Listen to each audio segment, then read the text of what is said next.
दोस्तों, सर्दियों की रातें सिर्फ ठंडी नहीं होती, कभी कभी वो अपने साथ ऐसा सन्नाटा लाती हैं जिसमें छुपी होती हैं अनसुनी चीखें, अनदेखे साए और ऐसे राज जिन्हें समझना इंसान के बस की बात नहीं।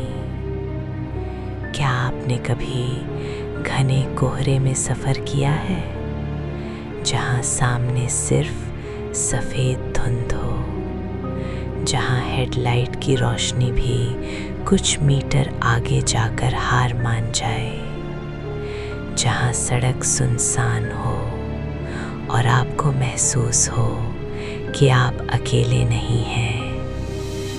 आज की कहानी एक ऐसे ही परिवार की है, एक खुशहाल परिवार जो सिर्फ बच्चों की छोटी सी खुशी पूरे करने निकला था, लेकिन उन्हें अंदाज़ा भी नहीं था कि वो जिस रास्ते से गुज़रने वाले हैं वो रास्ता सिर्फ एक हाईवे नहीं बल्कि एक अनकहा रहस्य है।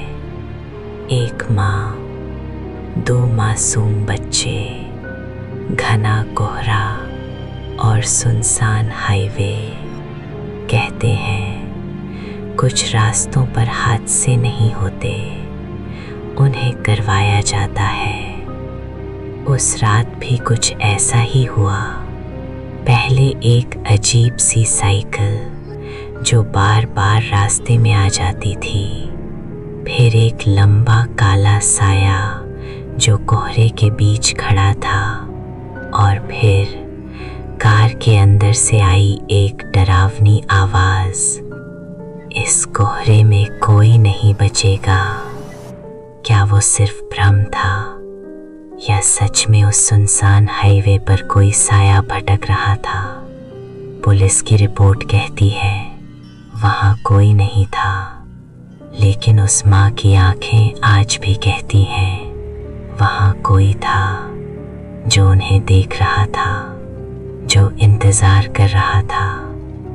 दोस्तों, आज की कहानी सिर्फ एक हादसे की नहीं है, ये कहानी है उस साए की जो कोहरे में छुपकर चलता है और शायद अगली बार आपका इंतज़ार कर रहा हो तो लाइट बंद कर दीजिए, हेडफोन लगा लीजिए और दिल को थोड़ा मजबूत कर लीजिए, क्योंकि जो आप सुनने जा रहे हैं वो सिर्फ कहानी नहीं, शायद एक सच्चाई है।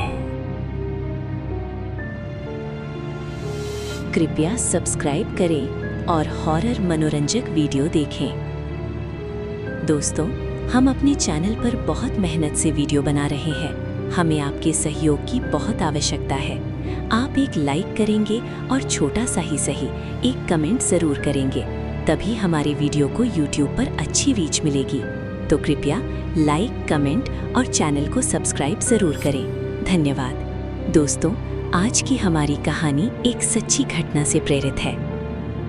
गुरुग्राम में रहने वाला एक खुशहाल परिवार था। परिवार में करण था जो एक प्राइवेट कंपनी में प्रोजेक्ट मैनेजर था। उसकी पत्नी स्नेहा जो घर संभालने के साथ साथ फ्रीलांस इलस्ट्रेटर और ग्राफिक डिज़ाइनर का काम करती थी। उनकी बड़ी बेटी रिद्धिमा जो 9 साल की थी, बहुत समझदार और जिज्ञासु स्वभाव की थी।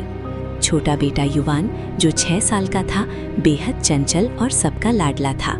सर्दियों की छुट्टियां शुरू हो चुकी थीं। मम्मी, हमें कहीं घूमने चलो ना, रिद्धिमा ने जिद की। इतनी ठंड में कहाँ जाएंगे बेटा, स्नेहा ने समझाया, लेकिन दोनों बच्चे मानने वाले नहीं थे। शाम को करण ऑफिस से लौटा। खाना खाने के बाद स्नेहा ने कहा, बच्चे बहुत जिद कर रहे हैं, कहीं बाहर जाना चाहते हैं। करण ने थकी आवाज में कहा, ऑफिस से छुट्टी मिलना मुश्किल है, अभी बहुत काम है। कुछ देर सोचने के बाद स्नेहा बोली, तो ऐसा करते हैं, मैं बच्चों को अपने मायके ले जाती हूँ। जयपुर हाईवे से करीब 120 किलोमीटर दूर है। बच्चों की छुट्टियां भी अच्छे से कट जाएंगी और नाना नानी से मिल भी लेंगे।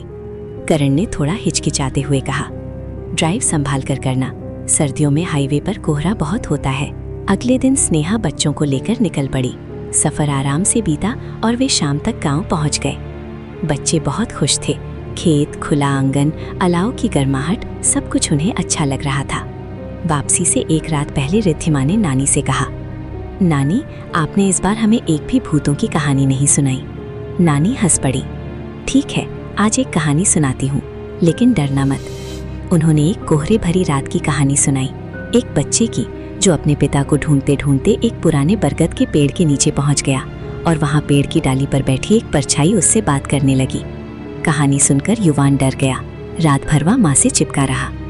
अगले दिन दोपहर को स्नेहा बच्चों के साथ वापस गुरुग्राम के लिए निकल गई। शाम होते होते मौसम बदलने लगा। जयपुर हाईवे पर कोहरा घना होने लगा। कार की स्पीड 40 से ऊपर नहीं जा रही थी। अचानक कार को झटका लगा। शायद टायर पंचर हो गया। स्नेहा ने कहा। पास ही एक ढाबे के पास पंचर की छोटी सी दुकान थी। टायर बदलने में समय लग गया। जब वे फिर से निकले तब शाम की 5:30 बज चुके थे। अब कोहरा और घना हो चुका था। कुछ दूरी चलने के बाद स्नेहा ने देखा, सड़क के बीचों बीच एक पुरानी बच्चों वाली साइकिल पड़ी थी, बिना सीट की। उसने गाड़ी रोकी और साइकिल को किनारे कर दिया, लेकिन मुश्किल से 2 मिनट आगे बढ़े होंगे कि वही साइकिल फिर सड़क के बीच दिखाई दी। इस बार रिद्धिमा भी घबरा गई। मम्मी, ये वही साइकिल है ना? स्नेहा ने कुछ नहीं कहा, बस गाड़ी आगे बढ़ा दी। अचानक हेडलाइट की रोशनी में एक लंबा सा आदमी दिखाई दिया, फटा हुआ कंबल ओढ़े सड़क के बीच खड़ा। स्नेहा ने जोर से ब्रेक लगाया। गाड़ी रुकते ही वह आकृति गायब हो गई।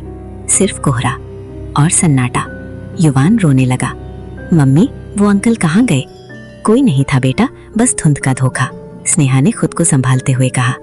लेकिन तभी कार का रेडियो अपने आप बंद हो गया और उसमें से भारी टूटी हुई आवाज आई, इस रास्ते पर कोई सुरक्षित नहीं। स्नेहा के हाथ कांपने लगे। तभी सामने से तेज रोशनी दिखी, जैसे कोई ट्रक सीधा उनकी तरफ आ रहा हो। स्नेहा ने घबराकर गाड़ी मोड़ी और कार सड़क किनारे एक पेड़ से टकरा गई। अगली सुबह अस्पताल में मशीनों की बीप की आवाज गूंज रही थी।